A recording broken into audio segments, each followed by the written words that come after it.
기본기 수업 시작하겠습니다. 우리가 지난 몇 주를 통해서 기본기 교재의 차례에 의하면 제1장의 세 가지 법이라고 해서 태어남과 늙음과 죽음이라고 하는 이 세 가지를 조건으로 부처님이 출현한다 라는 부분을 보았었죠. 그 생노사의 조건관계로 나타나는 것이 탐진치였고, 그 조건을 쭉 가보면 hil이 없음, 오따파 없음, 망일, 여기로부터 시작되는 이제 많은 이야기를 했습니다. 사실 예전에는 제가 이 세 가지 법이라고 하는 부분을 발견하지 못해가지고 교재를 만들 때 주로 이 부처님 출현 이전의 상황으로부터 공부를 시작했어요. 근데 작년에 제가 기본기 교재를 새로 만들면서 부처님 출현 이전이라고 하는 진리와 관련한 주제 이전에 그 앞에 세 가지 법이라는 주제로 설명되었지만 우리의 삶에 대한 이해, 삶에 대한 이야기가 전제되어야 한다라는 것을 발견하고 교재의 순서를 그래 잡았어요. 아무튼 지난 몇 주의 과정을 통해서 그 삶에 대한 이해라고 말해도 좋겠습니다. 세 가지 법에 대한 주제를 이제 공부를 마쳤고요. 이제 오늘부터는 제2장 시대의 구분으로 들어갑니다. 19쪽입니다. 시대를 구분하는 방법은 다양하겠죠. 지구의 나이를 가지고 시대를 구분하는 방법도 있을 거고, 역사 이전이냐 이후냐 하는 구분도 있을 거고, 서양식으로 말하면 예수 그리스도의 출현 이전이냐 이후냐 이렇게 말할 수도 있을 거고, 시대를 구분하는 다양한 방법이 있을 건데요. 우리는 불교 공부를 하는 법회이니까 당연한 이야기겠지만, 이제 시대의 구분의 기준을 부처님을 기준으로 부처님 이전과 부처님 이후 이렇게 구분을 해보았습니다. 자, 제2장 시대의 구분 1. 부처님 이전 시대입니다. 부처님 이전이라는 것은 대표적인 개념이 사실에 부합한 삶이 알려지지 않음, 그래서 불만족, 괴로움이 초래됨, 요 개념입니다. 자, 넘어가겠습니다. 비교적 교재를 제가 잘 정리한 것 같습니다. 책을 좀 읽어보겠습니다. 1. 이치. 부처님의 역사가 시작되기 이전에도 세상은 있었고 삶은 있었습니다. 세상을 살아가는 사람들에게 적용되는 이치도 있었습니다. 그러나 그 이치를 바로 보아 삶의 과정에서 불만족이 생겨나지 않게 하는 길은 알려지지 않았습니다. 자, 부처님이 우리가 분명히 하는 거지만 부처님은 창조주 이런 개념이 아니죠.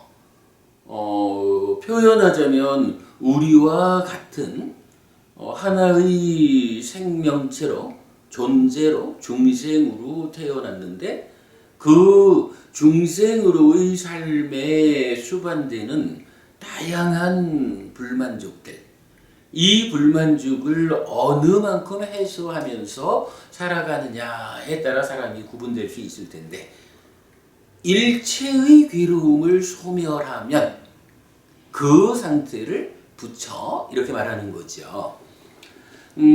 그러다 보니까 부처님이 이 세상에 출현하기 이전에도 세상은 있었다는 거예요. 많은 존재들이 중생이라고 하는 이름으로 살아가고 있었다는 거예요. 그러다 보니까 그 중생들의 삶에 수반되는 다양한 불만족들을 그냥 수반하는 대로 겪어가면서 살아가고 있었던 거겠죠. 그 중에 많은 사람들이 어떻게 하면 내가 이러한 괴로움을 수반하지 않을까? 괴로움이 소멸된 행복한 삶을 살 수 있을까? 이래가지고 나름대로의 방법을 찾아서 노력을 하는 거죠. 뭐 쉽게 말해서 수행자라고 하는 분들이 다 그런 사람들이겠죠.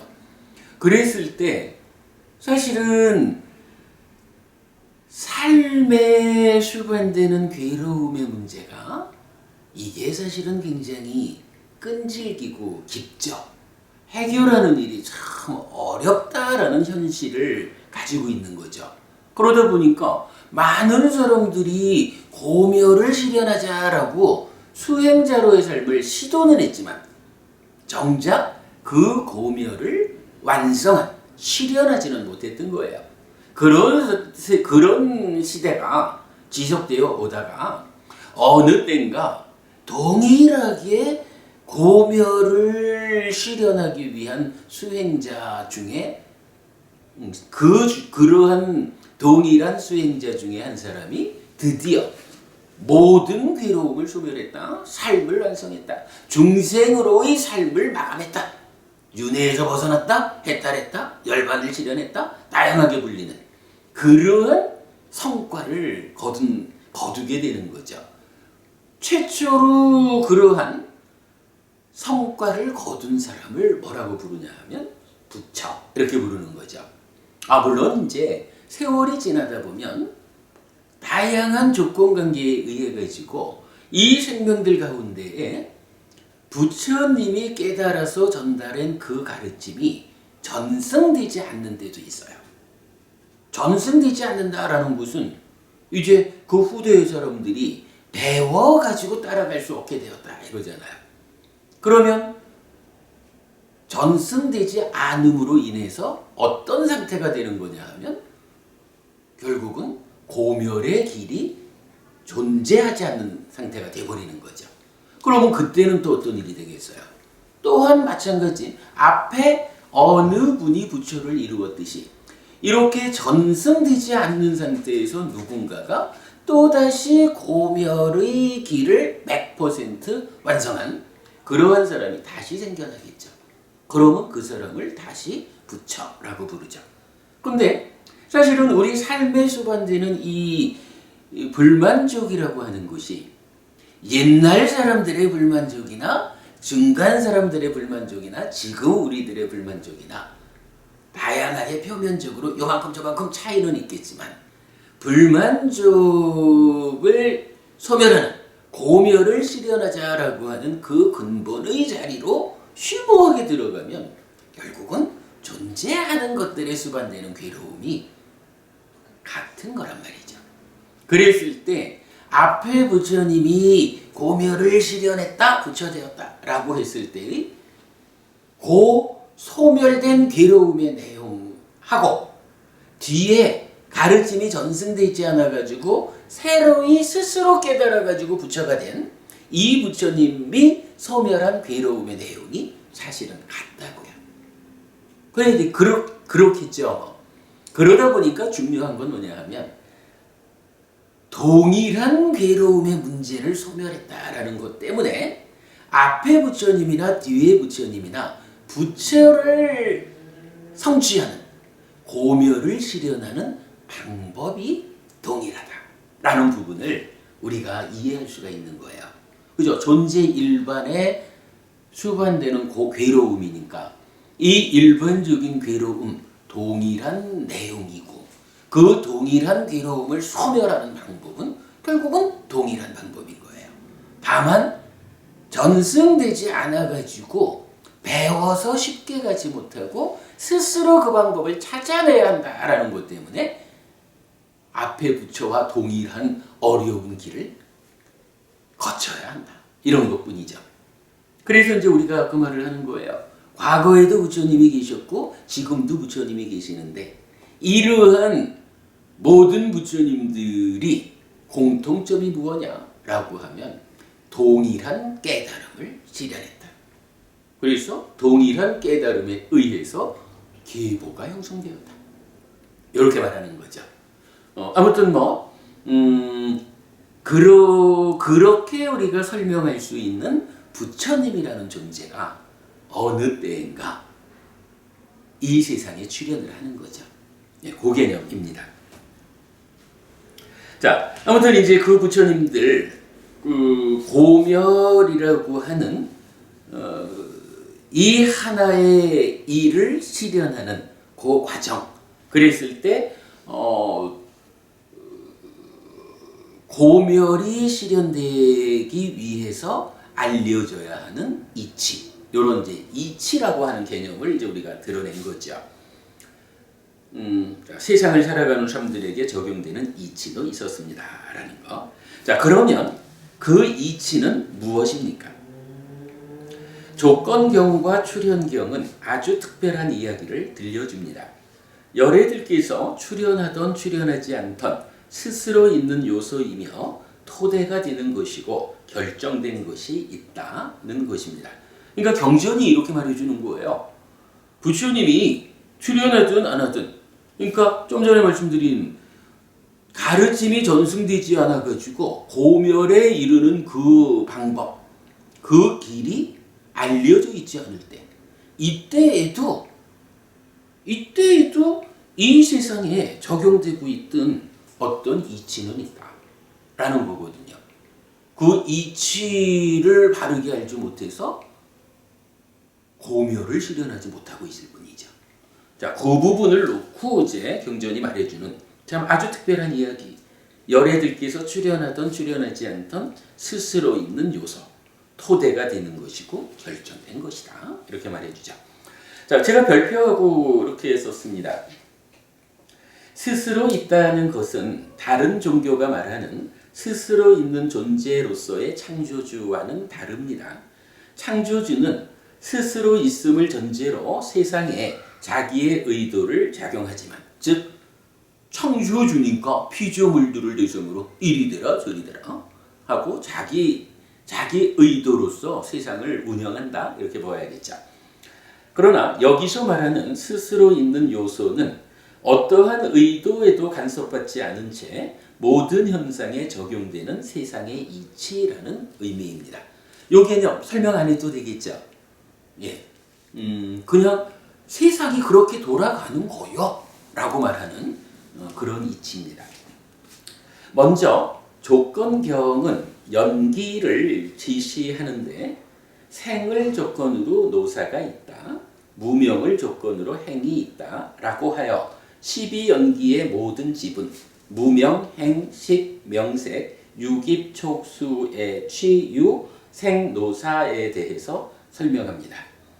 이때 이 조건관계를 이것은 열애들께서 출현하던 출현하지 않던 스스로 있는 요소이며 토대가 되는 것이고 결정된 것이며 이것의 조건 짓는 성질이다.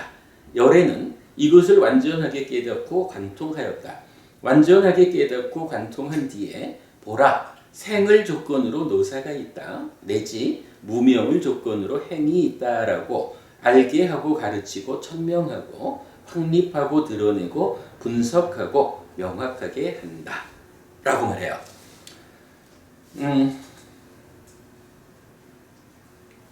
여기에서 이제 일단 한 가지만 우리 좀 짚어보고 갈까요? 연기라고 하는 말이 있는데 이게 일단 원어가 빠띠자 사무 빠다, 빠띠자 사무 빠다, 요렇게 쓰는 말이에요. 이때 빠띠자라고 하는 것이 경전에서 참 많이 나타나는 용어죠. 이게 무엇을 조건으로라는 말이거든요. 그래서 요거 조건이라는 말을 중국 사람들은 연자로 번역을 했어요. 이게 뭐 가연연 이런 식으로 나오는데 하여간 이게 뭐 조건 이런 말이죠. 그리고 사무바다입니다.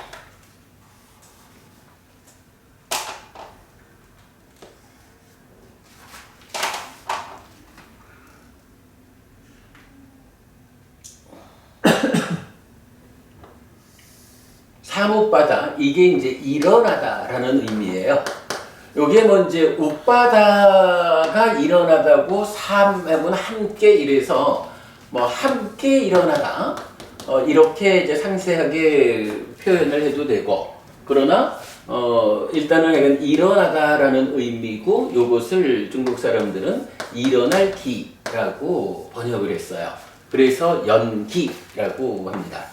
여러분 뭐 불교 비리 중에 가장 근본이 되는 것이 연기지요. 뭐 짝을 이루는 것이 있다라고 한다면 무아라고 할 거고요.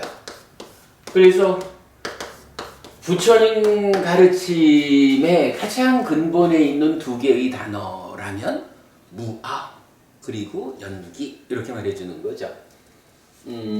이렇게 연기라는 것이 있는데 이제 경전에서는 뭐라고 하냐 하면 연기라고 해서 제시되는 것이 생을 조건으로 노사가 있다. 생을 조건으로 노사가 있다. 그리고 요 생이라는 것은 무엇을 조건으로 하느냐라고 하니 유를 조건으로 생이 있다. 유는 무엇을 조건으로 하냐 하니 취를 조건으로 유가 있다. 이래 해가지고 쭉 내려오는 것이 취는 무엇을 조건으로 하냐 하니 가래를 조건으로 한다. 가래는 무엇을 조건으로 하나 하니 수, 느낌을 조건으로 한다. 느낌은 촉을 조건으로 한다. 촉은 유깁을 조건으로 한다. 유깁은 명색을 조건으로 한다. 그리고 명색은 식을 조건으로 한다. 식은 행을 조건으로 한다.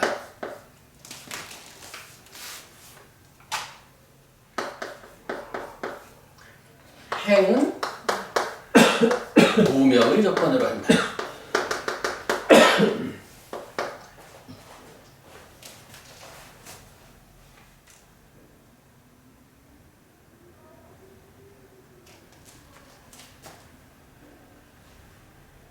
이게 말을 제가 거꾸로 했나? 취를 조건으로 유가 있다. 애를 조건으로 취가 있다. 이게 지금 화살표가 그렇게 맞는 거죠? 명색을 조건으로 하니까 네, 맞습니다. 이걸 거꾸로 쓴 안에 맞는 거예요. 맞나요? 네. 예, 이건 그럼 맞다. 예, 맞고 이건 맞다고 치고 이래 가지고 연기라는 요 말을 제가 지금 드리려고 하는 말씀은 뭐냐면요.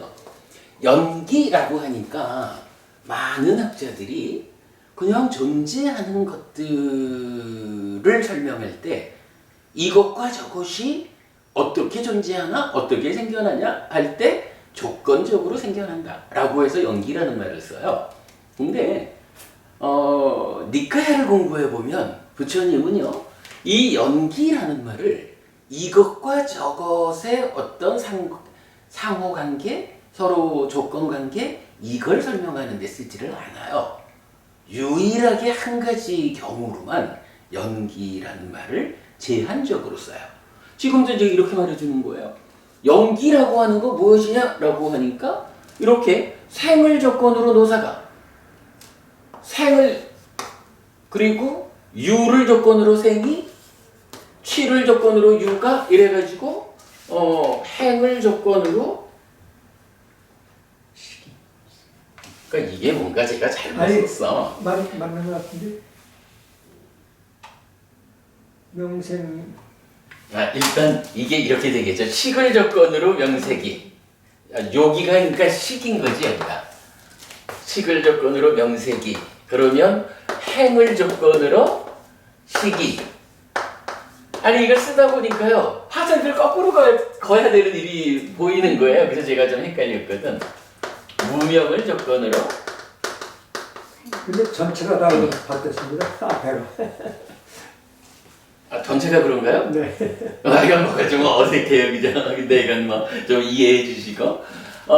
그래가지고, 무명으로부터 시작해가지고, 무명행식, 명색, 유깁, 그러니까 명색, 유깁, 촉수, 애취유, 생, 노사. 이래가지고, 12단계로 한 가지 상황을 설명하고 있거든요. 근데 여기에 정보분이 이거 무명부터 시작해서 노사까지의 12관계를 그 12관계가 조건적으로 생겨난다. 이렇게 말을 하는데 이 12가지가 그러니까 각각으로 보면 무명을 조건으로 행위 이런 각각의 조건관계인데 이 전체를 통해 가지고 어떤 것을 부처님 그러니까 무엇의 조건관계를 말해주는 건가요? 이게 예를 들어서 그래요. 두 분이 자매시네요. 언니인 광자 법부님하고 동생인 광희 법부님하고 이 두 분이 한 분의 어머니를 그러니까 어머니가 같다라는 것을 조건으로 언니가 되고 동생이 됐다. 요것도 조건관계죠. 이러한 이것과 저것의 존재 관계를 설명하는 요런 조건관계를 요게 지금 말해주는 것인지 아니면 상호의장 관계인가요? 그죠? 네. 그게 이제 보통 연기를 설명할 때 바로 이런 뭐 두 사람의 서로 의존되는 관계. 그러니까 언니가 있기 때문에 동생이 됐고 동생이 있기 때문에 언니가 되고 이런 이제 서로 조건됨이라는 그러니까 그걸 설명하는 내용으로 연기라는 말을 많이 적용하는 것 같아요. 근데 이제 제가 드리려는 말씀은 뭐냐 하면 니카야는 이런 서로 간의 조건되는 이것과 저것의 조건관계를 설명하는데 연기란 말을 쓰지 않는 거예요. 연기는 오직 한 가지 경우. 우리가 내가 살아가는데 중생으로의 삶을 살다 보니까 우리 시작하면서 말씀드렸던 시작에서 읽어봤던 중생으로의 삶에 수반되는 문제가 있다. 어떤 문제냐? 아니 불만족, 괴로움이라는 문제가 있다. 그리고 이 삶에 수반되는 이러한 괴로움이 어떠한 이치에 의해서 생겨나는 것일까? 부처님 이전에는 누구나 다 괴로움 가운데, 그죠? 삶에 수반되는 괴로움 가운데 살아가지만 이 괴로움이 어떤 이치에 의해서 생겨나는지를 몰라가지고 이 괴로움에서 완전하게 벗어나지를 못하거든요. 그런데 부처님이 출현했다라고 하는 그건 뭐냐 하면 이 괴로움이 어떠한 이치에 의해서 생겨나는 건지 그것을 발견했다. 그게 발견되었기 때문에 그 괴로움을 생겨나는 과정이 보여지니까 소멸시킬 수 있다. 요걸로 부처님의 출현 이전과 이후 이렇게 지금 우리가 이 공부 주제를 말하는 거잖아요. 연기라고 하는 것이 경전은 진짜 이건 예외가 없는 것 같아요. 연기는 반드시 무명으로부터 시작해서 노사에 이르는 12연기라는 이 한 가지 경우만을 지칭하더라고요. 요거 이제 중간에 한 가지는 있어요. 우리 보면 연기라는 게 정형구로 나타나죠. 그래가지고 차유고피요 이런 말 있죠.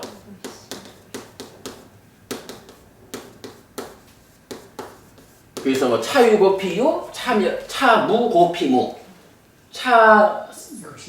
차생고피생, 차멸고피멸 이렇게 차생이 아니라 차기고피기 이렇게 말하죠. 그러니까 그 네 가지로 만들어지는 연기의 정형구라고 말하는 게 있다고요.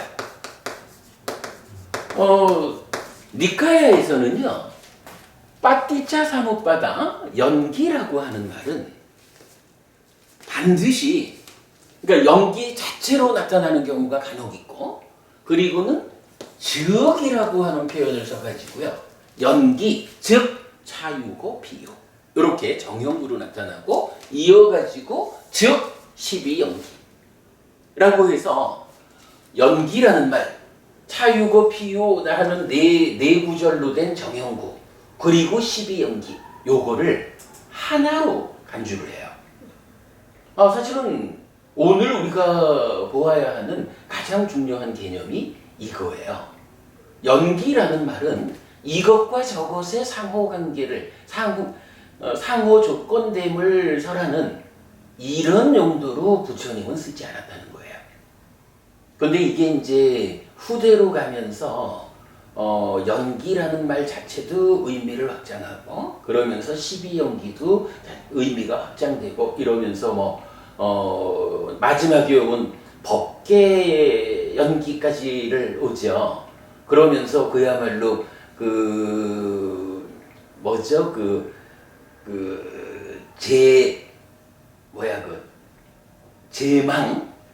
제망이라고 부르는, 그래서 왜 그런 말 하잖아요. 그물이 있으면 각각마다 구슬이 달려가지고 하나의 구슬에 나머지 모든 게 다 비치는, 요런 거를 이제 제망이라 그래가지고 제석천 하늘의 그물, 이런 식으로 말하는 거잖아요. 그래가지고 모든 존재들의 조건 관계가 어떠느냐 하면, 모든 존재라는 게 이렇게 각각의 그물 코에 달린 구슬과 같은 거예요. 그러면 이 하나의 구슬 안에 나머지 모든 존재들이 다 비친다고. 이렇게 이 존재나 모든 존재들이 이러한 제망에 꼬여있는 구슬과 같이 서로가 서로를 비추는 조건관계다 라고 말을 하는 데까지 오죠. 제가 기억하기로 법계 연기가 말할 때 아마 이런 내용으로 설해지는 것 같은데, 그런데 이제 문제는 니카야에서는, 그러니까 부처님은 연기를 이런 개념으로 설명하지 않는다는 거예요. 딱 한 가지로 쓰는 거예요. 오직 왜 나의 삶이 생노사라고 하는, 생노사 뭐예요? 시작하면서 본 세 가지 법이잖아요. 그죠? 태어나고 늙고 죽어야 한다는 이 세 가지 법은 부처님 가르침 아니고는 어떤 가르침으로도 해결되는 게 아니다 라는 것 때문에 생노사 세 가지 법이 부처님이 출현하는 조건이다, 이렇게 말해주는 거잖아요.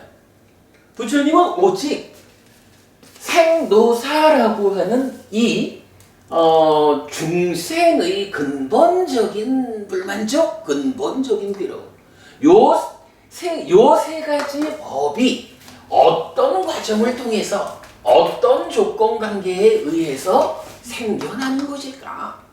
요 한 가지 경우, 즉 생노사가 생겨나는, 중생들의 삶에서 괴로움이 생겨나는 그 조건 관계를 그냥 막연하게 태어나기 때문에 늙고 죽는 거요? 그래? 그럼 태어나지 않으면 되겠네?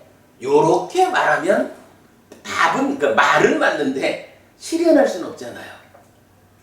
그냥 태어나지 말자고 해서 안 태어나질 것 같으면 문제가 하나도 없죠? 그러니까 이제 고묘를 실현하자 오직 부처 아니고는 풀 수 없는 이 세 가지 법을 해결하자라고 하면, 해결할 수 있는 어떤 상태까지로 그 조건 관계를 따지고 들어가야 되잖아요. 그래서 그 조건 관계를 따지고 들어가다 보니까 중간에 가래라고 하는 것도 있고, 더 따지고 들어가 보니까 그 안에 무명이라는 게 있고, 정견경 같은 데서는 이 무명도 번뇌와 서로 조건된다 라고까지 말을 해주죠. 그래가지고 이렇게 그 조건관계가 상세히 알려졌기 때문에 이러한 조건관계에 토대해가지고 야 방법이 있다. 사마타라는 방법을 써가지고 가래를 소멸하자. 윗바사나라는 방법을 통해가지고 무명을 소멸하자. 이렇게 오면 이게 뭐예요? 사마타 윗바사나에 의해가지고 부동의 시메탈. 그래서 고멸을 실현하는. 요게 이루어지잖아요. 사실은요, 부처의 관심은 이 세상 모든 존재들이 어떤 식으로 연결되어가지고 아는 요거에 별 관심이 없는 거야, 부처님은. 존재하는 게 어떻게 존재되어 있으면 어때? 중요한 거는 그죠? 불교에는 분명히 그 명제가 있어요. 부처님, 나는 오직 고와 고멸을 말한다. 이거거든요. 오직 고와 고멸을 말하는 부처님한테는 이런 제망중중, 제망차례 이렇게 말하는 거죠. 제망차례 이런 개념 부처님한테 관심이 없는 거예요. 어떤 조건 관계에 의해서 괴로움이 생겨날까? 나는 오직 고와 고멸을 말한다. 이렇게 12연기라고 하는 연기, 조건 관계에 의해서 괴로움이 생겨나니 고멸, 그 괴로움을 소멸하기 위해서 사마타라는 방법으로 가래를 소멸하고 윗바사나라는 방법으로 무명을 소멸하자. 이때 사마타 윗바사나 이렇게 말해지는 게 뭐예요? 이게 팔정도잖아. 우리가 수행의 지도를 그려봤지만 사마타 윗바사나로서 가래와 무명을 제거하기 위한 토대가 뭐예요? 여실지견이잖아. 그 여실지견이라는 토대를 만들기 위해서 기본적으로 바른산매라고 하는 1차적인 토대가 필요하죠. 그 바른산매라는 첫 번째 토대를 만들기 위해서 경주는 필수품을 갖춘 산매 이래가지고 정견부터 정념까지 7단계의 필수품을 말해주잖아요.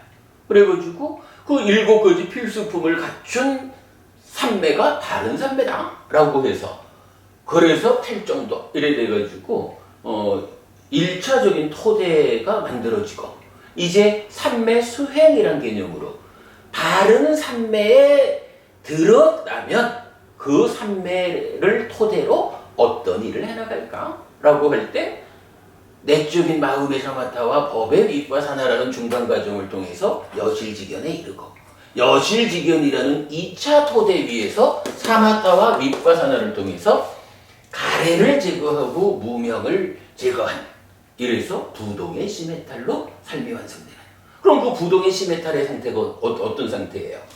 생노사라고 하는 이 괴로움의 상태를 생겨나게 하는 조건을 1차적으로 가래를 소멸했다라는 시메탈 상태. 그러나 이것이 유지되어야 한다라는 필요 때문에 더 깊이 들어가서 무명을 제거한 윗바사나에 의한 해해탈. 해해탈이 시메탈을 받쳐주기 때문에 시메탈 상태가 유지된다라는 개념으로 부동의 시메탈. 이걸로 생노사라는 중생으로의 삶에 수반되는 괴로움의 문제가 완전히 소멸된다. 이거잖아요. 부처님한테는 오직 관심은 요것뿐인 거예요. 우리 세 가지 법경을 몇 주간 중요하게 공부한 것도 이유가 뭐예요? 왜 부처님이 필요할까? 부처님이 이 세상에 출현해야 되는 이유가 무엇일까? 이거 대망차례적으로 이 세상이 존재한다라는 그것 풀라고 부처님 오신 게 아니라는 거예요. 부처님은 생노사라고 하는 이 세 가지 괴로움의 문제를 해결하기 위한 그 목적을 가지고 오신 거거든요. 그럴 때에 바로 그 생노사의 조건관계와 대응 방법 이래가지고 고멸을 실현해서 부처되었다. 그럴 때에 바로 연기라고 하는 이 말은 정형구를 통해서 이것과 이것의 조건관계를 설명하고, 그러니까 광자, 광이 두 분의 조건관계가 아니에요. 이 12연기를 구성하는 12개의 조건관계, 이것을 조건으로 이것이 있다 라고 말하는 요런 조건관계가 12가지로 제시되었다 해서 12연기거든. 그러니까 니까야 이거 부처님은 분명히 연기라는 말을 어떤 과정을 통해서 무엇의 그러니까 어떤 조건 관계들에 의해서 생노사라는 괴로움이 생겨날까? 요 한 가지 경우에만 쓰고 있다. 요거 우리가 명확히 하자고요. 뒤에 이제 그런 부분 좀 보겠지만 그러면 이제 정말 광자법부님과 강의법부님이 다른 관계가 아니고 두 분이 형제의 관계예요. 그래서 가장 소중한 관계예요. 이렇게 말하는 이런 조건 관계, 요거는 어디서 설명할까요? 그렇다고 부처님이 이 부분 이런 건 필요 없어 이러진 않는다고. 사실은 이런 부분, 표현하자면 존재 일반에 적용되는 조건 관계를 설명하는 게 무상이라는 말이죠. 이러이러한 조건들의 결합에 의해서 이러한 결과가 생겨납니다. 두 분이 같은 어머니, 같은 아버지에 의해서 태어났다라는 조건 관계 때문에 자매가 되었습니다. 그럼 이런 거는 조건 관계를 설명하는 무상이라고. 그래서 이제 우리가 얼마 전부터 그 표현을 쓰죠. 그 조건 관계를 두 가지로 설명합니다. 그래서 존재 일반에 대한 조건 관계를 말하는 것은 무상입니다. 요거 조금 더 포괄되는 넓은 의미로 말하면 무상고 무아가 되겠죠. 무상고 무아라고 하는 존재하는 것들의 실상, 사실이죠. 자체적으로는 그냥 본질 아닌 것으로 존재하고 그것이 어떠한 관계 가운데에 함께 존재하느냐라고 하면 조건들의 결합에 의해서 생겨나고 그에 따른 불만족이 있고. 그래서 포괄적으로 말하면 무상고 무아로서 존재 일반의 조건 관계를 설명한다. 좁게 말하면 무상이 존재 일반의 조건 관계를 설명하는 교리다. 그런가 하면 이제 불교의 근간에 있는 고의 발생, 괴로움이 생겨나는 고에 대한 조건 관계는 어떻게 말하느냐 하면 이것이 연기라고 하는 것은 그대로 연기의 정형구로 설명이 되고 이것의 구체적인 내용은 12연기 이런 식으로 조건 관계를 이해해야 되죠.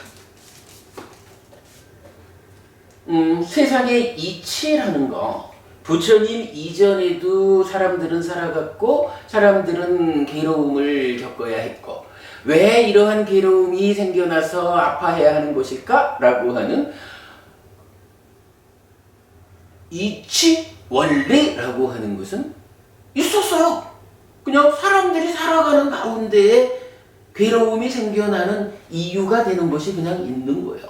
그걸 모르고 살기 때문에 괴로움을 겪어야만 했는데 이제 그 원리, 이치를 괴로움이 생겨나는 조건관계를 밝혀내가지고 이거다.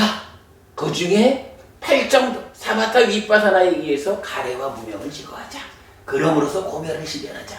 라는 이 하나의 사건을 성취한 분으로 이제 부처님이 출현하고 요 개념. 아무튼 연기라는 말의 그 영역을 이렇게 고의 발생이라는 제한적인 경우로 보아야 한다. 근데 이거는요, 여러분, 니카야 안에서는 우리가 공부 기준으로 하는 율장과 사부 니카야 안에서는 이거는 명확해요. 그러면 공부 기준이 알려주는 그대로를 우리가 배워 알아야 되는 거죠. 그래서 연기, 최소한 경전에 나타나는 연기는 이거다라는 부분 우리 놓치지 않기로 하자고요. 자, 그랬을 때 이제 이러한 연기라는 것을 그러니까 21종 맨 위에입니다. 진실함, 거짓이 아님 다른 방법에 의하지 않음 이것의 조건 짓는 성질 이것을 일러 연기라 한다라고 연기를 정의했거든요. 그러면 이 얘기 뭐예요? 연기의 정형구 차유고 비유 그리고 12연기 이거는 진실하다는 거예요. 이거는 부처님이 야 내가 아직까지 확실히 잘 모르겠는데 그래도 내가 좀 스승 대우를 받으려면 깨달은 사람 취급을 좀 받으려면 무언가 그래도 설명을 해줘야 되겠지. 이래가지고 완전하지 않은 상태를 이렇게 소설 쓰듯이 만들어 올린 게 아니고 부처님께서 그야말로 완전하게 보아가지고 우리 삶의 과정에 대한 완전한 지혜로서 확인하는 과정을 거쳐가지고 알아낸 거기 때문에 이것은 거짓이 없다는 거예요. 진실하다는 거예요. 이거는 그야말로 우리들 삶에 적용되는 이치구 원리다. 여기에는 추호의 거짓이 없다. 진실하다. 이렇게 말해주는 거예요. 그러면서 다른 방법에 의하지 않는다라는 이야기는 뭐예요? 우리가 괴로움을 겪어야 하는 중생이다. 이럴 때 다른 방법이란 건 뭐가 있을까요? 우리가 아까 새출발법에서도 본 거지만 전생의 업에 의해서 생도사 겪는 거요 한다거나 신의 창조에 의해서 겪는 거요 한다거나 원인 조건 그런 거 없어 그냥 한다거나 이런 것이 뭐예요? 다른 방법인 거야. 근데 분명히 우리 삶이라는 것은 다른 방법에 의하지 않고 연기에 의한다. 12연기에 의한다. 이렇게 알려주는 거죠. 명확하죠? 이것의 조건 짓는 성질 이랬는데 뭐 그건 이제 지금 이러이러한 이야기가 되겠고 자, 이것을 일러 연기라 한다. 또한 연기된 것들에 대해서 연기된 것들이라는 건 뭐예요? 이제 이러한 조건 관계가 있잖아요. 번뇌를 조건으로 무명이 생겨났다.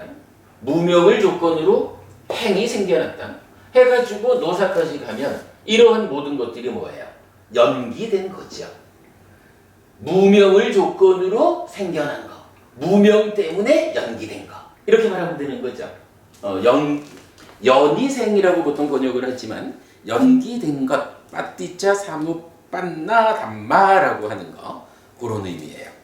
자, 그러면서 지금 요 얘기에 타당성을 주는 게 이렇게 말해요. 자, 또한 연기된 것들에 대해서 무상하고 번뇌의 영향 아래 있고 연기되어서 파괴되는 것이고 사라지는 것이고 이탐하는 것이고 소멸하는 것이라고 하는데 그게 뭐냐 하면 12연기의 12지분이라는 거예요. 연기된 게 뭐냐? 라고 하니까 광자법부님과 강의법부님 두 분 관계가 같은 부모님을 조건으로 하기 때문에 자매라고 해. 해서 자매가 생겨났어. 이런 거를 연기된 거라고 말하지 않는다는 거예요. 연기된 거는 오직 무명 때문에 행이 생겨났어.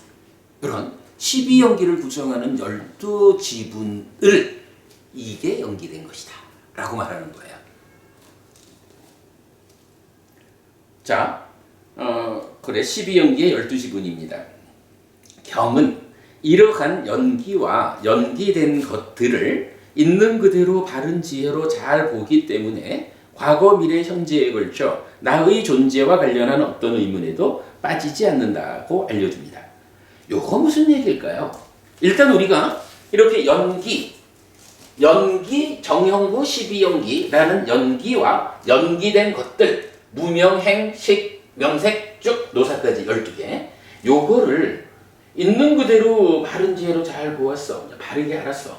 아, 이렇게 12연기적으로 괴로움이 생겨나는구나 라고 잘 보았어. 그랬더니 이제 어떤 일이 생기냐 하면 과거, 미래, 현재에 걸쳐 나의 존재와 관련한 어떤 의문에도 빠지지 않는다. 강의부님, 나의 존재와 관련한 의문을 놓고 이 의문 어떤 게 있을까요? 대표적으로 말하면 뭐가 있을까? 윤회? 윤회라는 의문. 제가 지금 질문한 거는 전생? 아니 과거, 미래, 현재에 걸쳐 나의 존재와 관련한 어떤 의문에도 빠지지 않는다 이랬거든. 어떤 의문거리가 있길래 이렇게 연기, 12연기 바르게 알면 그런 의문에 떨어지지 않는다고 할까? 사실 뭐 지금 윤회라는 말이 답은 답이에요. 근데 이제 좀 상나가족인 제 생각에는 이런 거예요. 세상을 보는 시각이 몇 가지가 있어요. 어떤 사람들은요,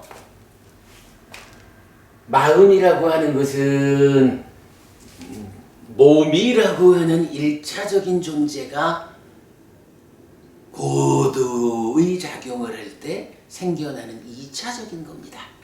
그래서 살다가 몸이 죽으면 사는 동안에는 마음이 아무리 주인인 채 몸을 끌고 살아가도 몸이 죽는 그 순간 몸에서 생겨난 2차적인 것인 마음은 토대를 상실해. 그래서 없어지는 거예요. 이렇게 말하는 사람들도 무엇을 말하는 거냐 하면 존재와 관련한 어떤 상태, 나라고 하는 존재가 이렇게 1차적인 물질 몸에서 2차적으로 생겨나는 것인 마음과 함께한 이런 삶이기 때문에 그래서 내가 살다가 요 몸뚱아리가 죽는 순간 완전히 소멸하는 거예요. 그렇죠.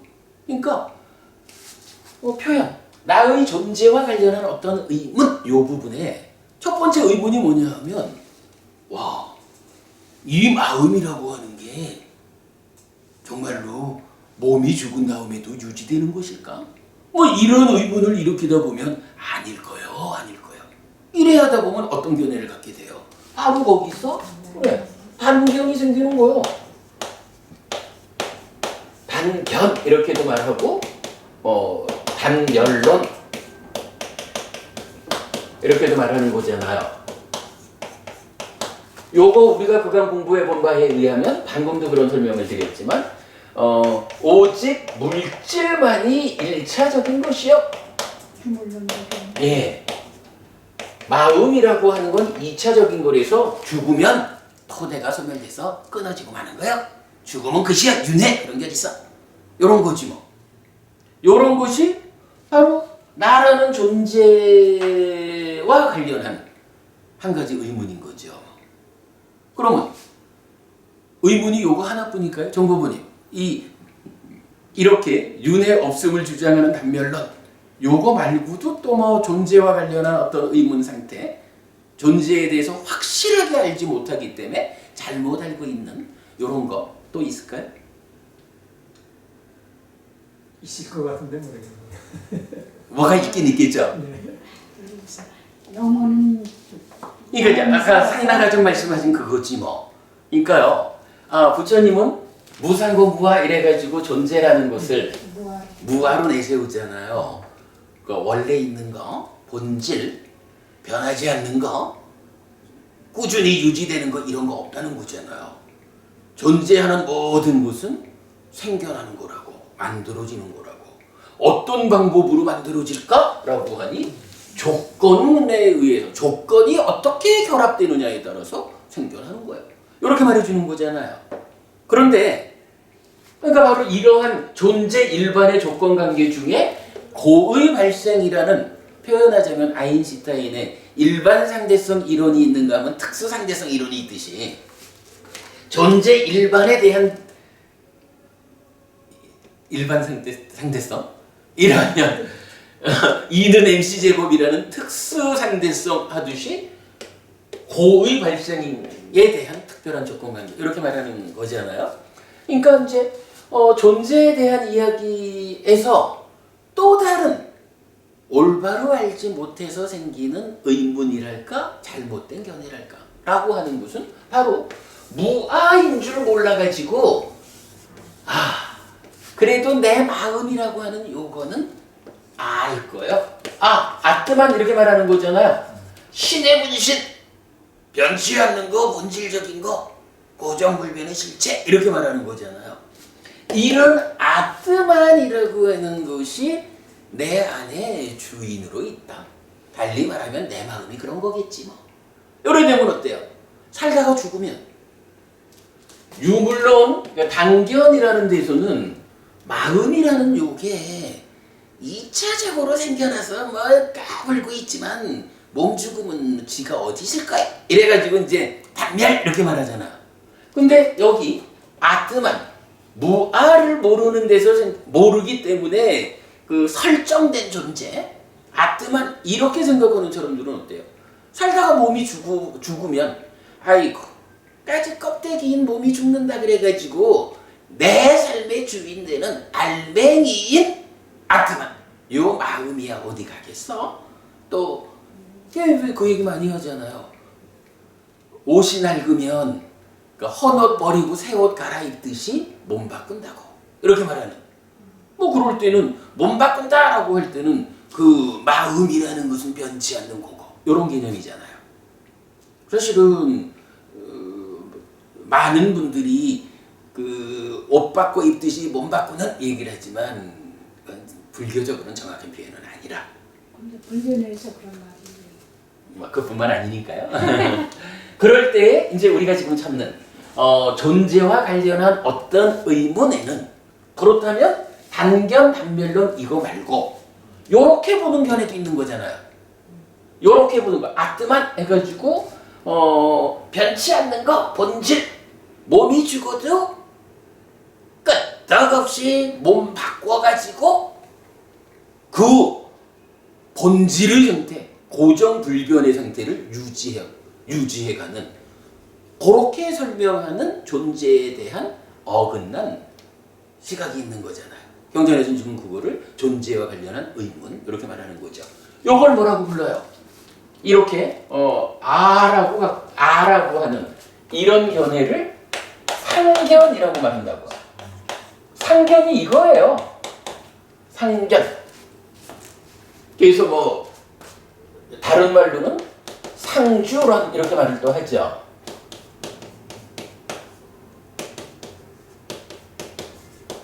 그래서 단견과 상견, 단멸론, 상주론 이런 식으로 대비해서 말을 했죠.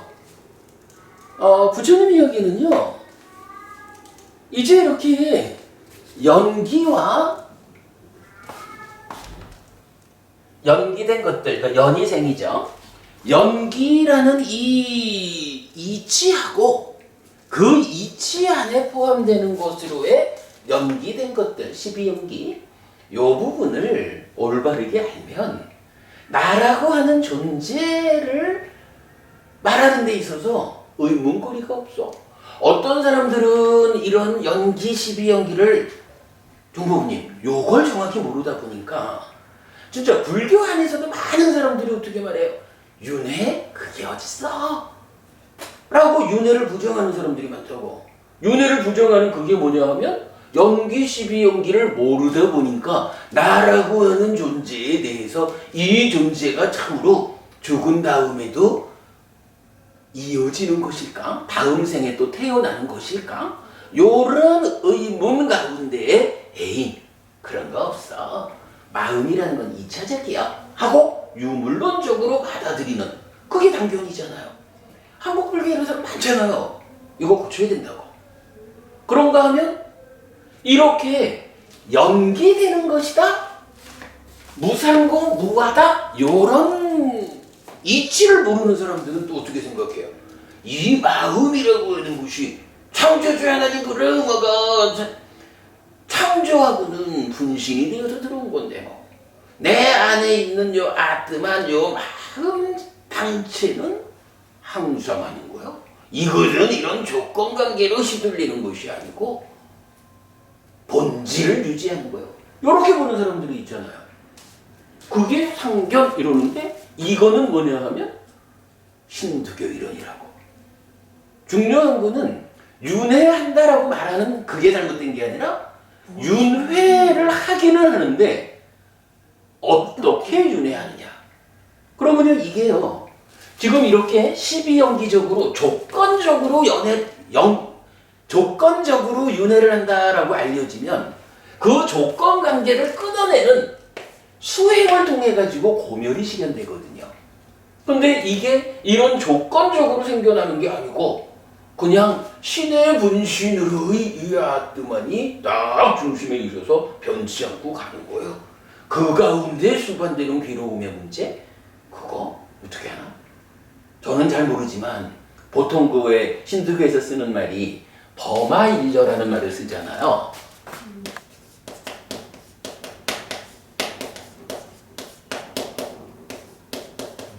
범아일려라는 말이 이런 말이래요.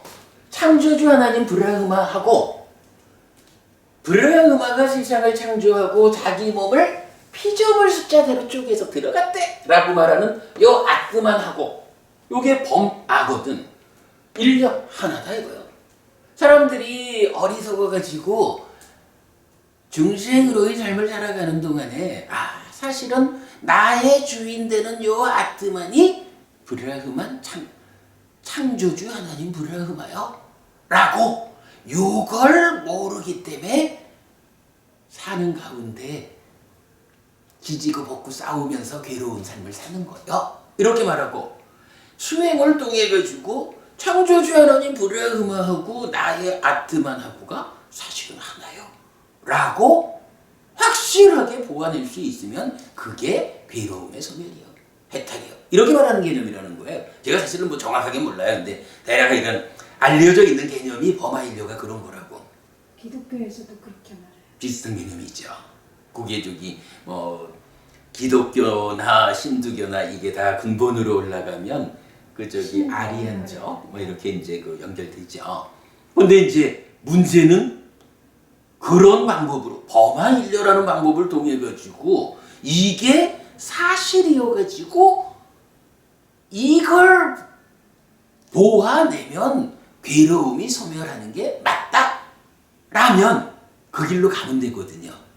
근데 문제는 부처님은 바로 그 근본이 되는 무아라는 말이 뭐예요? 아뜨만 이거 없어 이런 얘기거든. 존재하는 모든 것들이 아뜨만 아니여. 그리고 아뜨만이 없다 아니다라는 이야기는 그대로 창조주 하나님 브라흐마 세상엔 창조주가 없어. 창조주가 없기 때문에 창조라는 사건도 없어. 그렇기 때문에 분신도 없어. 존재하는 모든 것들이 피조물이 아니요. 이렇게 말하는 거잖아요. 그러니까 사실 아닌 것들이 하나가 되는 어떤 상황을 설정해서 그것으로 괴로움이 소멸한다 라고 말하는 이거는 현실이 아닌 거예요. 그 길로 가가지고는 고묘를 실현하지 못해. 이거잖아요. 그래가지고 이제 부처님은 그 표현을 이렇게 하는 거예요. 그러니까 연기와 연기된 것들을 바르게 보면 과거, 미래, 현재에 걸쳐서 나의 존재와 관련한 어떤 의문, 단견이든 상견이든 어떠한 의문도 갖지 않아. 오직 나라고 하는 존재가 색수상행식 오온에 집착된 상태. 요거죠. 식과명색의 서로조건됨. 이러한 집착됨의 상태에서 나여라는 자만 견해를 일으켜가지고 스스로 내가 되어 살아가면서 이런 과정을 거쳐서 괴로움을 만들어가지고 겪는다. 이렇게 말하는 거고. 그러기 때문에 그 자리에 팔정도라고 하는 대안을 들이대가지고 그 괴로움을 소멸할 수 있다. 이렇게 말하는 거잖아요. 오직 부처님께서 이것이 사실이고 그러기 때문에 괴로움의 소멸은 실현될 수 있다. 내가 그거 실현했다. 이렇게 알려주는 거잖아요. 이게 부처님 가르침의 모든 거죠, 사실. 이제 그 이야기를 지금 이렇게 해주고 있는 거예요. 자, 그럼 오늘 우리가 부처님 이전이라는 시대의 구분 중에서 그 사실에 부합되는 삶이 알려지지 않았기 때문에 불만족의 상태를 지속해야 되는 이러한 상태에도 사실은 그 괴로움이 생겨나는 과정, 조건과 조건으로의 이치는 있었다. 부처님께서 그거 발견함으로써 해소하고 부처가 되었다. 뭐 이런 과정에 대한 설명. 그래서 연기의 정형구 12연기 그리고 연기와 연기된 것들 결론적으로 이것들에 대해서 바르게 알게 되면 이제 더 이상 윤회 없어 이렇게 말한다거나 윤회하긴 하는데 누가 윤회할까? 아뜨만이 몸 바꿔가면서 윤회하는 거예요 라는 힌두교적인 윤회의 사상을 내놓지 않게 되는 거죠. 이제 여러분 우리가 이렇게 연기라는 것을 뭐 아직은 그냥 개념적으로만 했고 앞으로 이제 상세히 공부하겠지만 이렇게 연기 즉 12연기적으로 괴로움이 생겨나고 그 과정에 나라는 존재가 있고 그러기 때문에 조건관계를 보아서 해소할 수 있고 요렇게 바로 알게 되면 이제 불교 신자로서의 삶에 중심이 서고 흔들림이 없다. 그럼으로써 실제적으로 내 삶의 괴로움이 소멸한다. 오늘 여기까지 한 거로 하겠습니다. 이제 다음 주에는 이제 또 하나 있는 그 원래 있는 거 요걸로의 그 삼법인부터 시작하겠습니다. 예, 오늘 수업 마치겠습니다. 재밌었죠? 12연기 우리 저기 연기 이렇게 보는 건 정말 중요해요. 연기에다가 이 12연기 괴로움의 발생 요걸 넘어선 다른 의미를 부여하면서부터는 이제 불교가 사실은 변질되는 거예요. 그러면서 그 연기의 정형구를 적용해 가지고 그렇죠. 우주의 법칙을 그렇죠. 선언을 하려고 예. 하고 이감은 굉장히 유식하고 뭔가가 막 그렇죠. 그러면서 이제 결국은 불교가 추상화되는 거고. 근데 사실 우리 삶의 본질은 저기다 두고 그럼요. 이렇게 12연기 말하는 거는 아주 수준 낮은 것으로 간주를 하지만 사실은 그 얘기는 뭐냐면 부처님을 수준 낮다고 보는 거예요. 정말 쉽게 설명해 주시는데 이해가 빠르고. 그래요. 그러나 이제 이게 개념적으로 쉽게 접근하는 건 타당하고 그러나 이 부분이 각각이 구체적으로 무엇과 하는 것은 또 이제 심오한 영역이 또 있고 이제 공부는 그렇게 발전해 가는 거죠. 자, 어제도 수고하셨습니다.